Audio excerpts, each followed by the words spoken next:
Sciatica की last series में हम डिस्कस करेंगे कि बाकी जो इश्यूज थे लाइक हमारे पास परफॉर्मेंस की वजह से या हमारे पास स्टेनोसिस की वजह से या हमारे पास फेसिस जॉइंट की वजह से शैटिका अगर हमारे पास हो रहा है तो हमने कौन सी एक्सरसाइजेस करनी है जिससे हम ये ट्रीटमेंट कर सकेंगे। इन तीनों रीजंस की वजह से जब भी कोई शैटिका होगा वो मोस्टली एक्यूट केस में नहीं होगा, वो क्रॉनिक में होगा, क्योंकि ये इश्यूज काफ़ी अरसे से पहले बैक पेन स्टार्ट हुआ या कोई भी आपको सिम्टम्स आए उसके बाद फिर वो आहिस्ता आहिस्ता आहिस्ता आहिस्ता जो है वो इंक्रीज होते जाते हैं और आप एंड में इरिटेट करने लग जाते हैं। ये तीनों की वजह से हमारे पास मोस्टली जो सिम्टम्स आते हैं वो हमेशा क्रोनिक केस के अंदर आते हैं। तो हमने इसमें एहतियात ये करनी है कि हमने सारी वो एक्सरसाइजेस करनी जो मैं आपको बताऊंगा।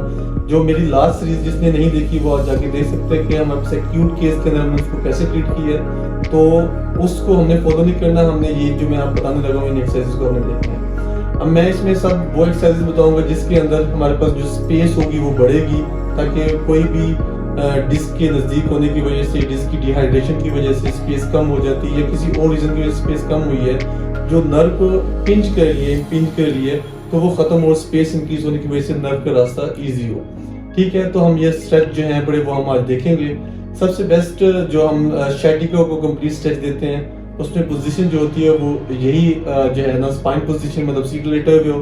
ठीक है, इसमें आप खुद भी जो है ना पेशेंट को कह सकते हैं, ये पेशेंट खुद इस तरीके से कर सकते हैं कि वो हमारे पास नॉर्मली जो है वो टांग को सीधा होल्ड करेंगे हाथ के साथ। अब इसमें पेशेंट ये पूछते हैं कि हम इस टांग को सीधा रखें या हमने इसको इस तरीके से मैंने फोल्ड किया हुआ है इस तरीके से कर सकते हैं। तो स्टार्ट में जो है वो इसी पोजीशन के अंदर रखें आप, ताकि आप इसको इजीली परफॉर्म कर सकें। तो फिर मैं इसको मॉडिफाई करेंगे।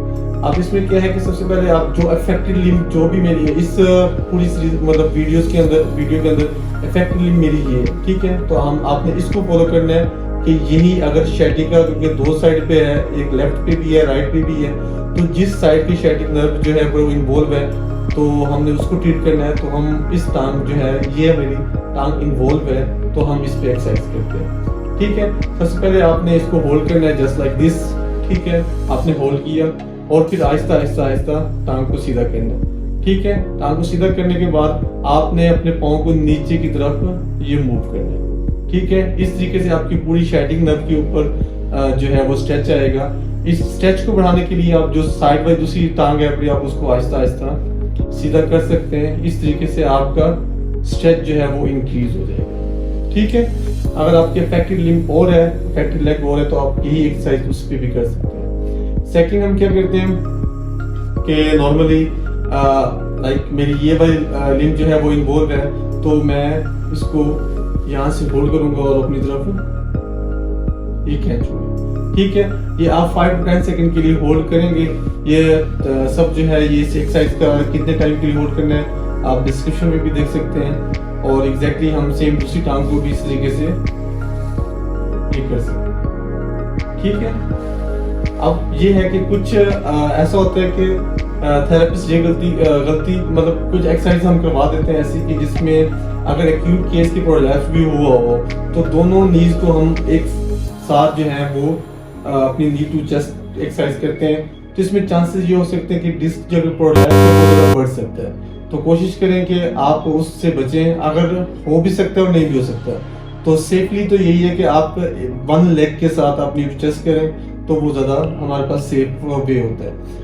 थर्ड एक्सरसाइज में हम ये होता है कि आपने जस्ट इसको क्या नाम है ये इस तरीके से आपने स्ट्रेच देना है। ठीक है, टांग दूसरी सीधी होगी, आपने इस तरीके से स्ट्रेच देना है। ये यूं स्ट्रेच देना ये गलत है। ठीक है, ये स्टेबल होना चाहिए, जितना आप इजी लेके जा सकते हैं इसको स्ट्रेच दें, ताकि ये जो है ये आपस में ओपन अप हो और जो नर्व अगर कहीं पे भी हमारे पास इंटैक्ट हो रही है तो वो हमारे पास खुले। ठीक है, नेक्स्ट हमारे पास एक्सरसाइज क्या है बड़ी कि आपने इस तरीके से आप रखें इसको। ठीक है, एक आपका हैंड इस जगह पे सपोर्ट के लिए और एक आपका दूसरी जगह पे। ठीक है, और इसी पोजीशन के अंदर आप इसको अपनी तरफ खींचें। इसमें आपने कोशिश करनी है कि ये जो हमारे पास काफ को हम थाई के साथ मिला लेते हैं तो इसको कोशिश करें कि ये नहीं मिलना चाहिए। ठीक है, इसमें आपने इसको ओपन अप रखना है, दोनों को इनमें स्पेस होनी चाहिए और इस पोजीशन के अंदर आप इसको अपनी तरफ खींचे और होल्ड करें। ठीक है, और एग्जैक्टली अगर दूसरी टांग इन्वॉल्व है तो इसमें भी आप इस तरह फिगर ऑफ 4 की पोजीशन बना लें और इसको ऐसे रख के अपनी तरफ खींच। ठीक है, हमारे पास नेक्स्ट एक्सरसाइज में हम क्या करेंगे कि हम जो कि मोस्ट इफेक्टिव है, उसमें हमने जितने भी हमारे पास बैक के मोरे हैं बदन में स्पेस को बढ़ाने के लिए हम एक एक्सरसाइज करते हैं। उसमें हमारे पास क्या होता है कि पेशेंट की पोजीशन ये हो, इसमें हमारे पास ये लिंब जो है ये एग्जैक्टली यहाँ पर आपका इसके पैरेलल हो और शोल्डर इसके बिल्कुल पैरेलल हमारे पास हाथ हो। ठीक है, इस पोजीशन के अंदर आपने आके और वापस इस तरीके से जाना।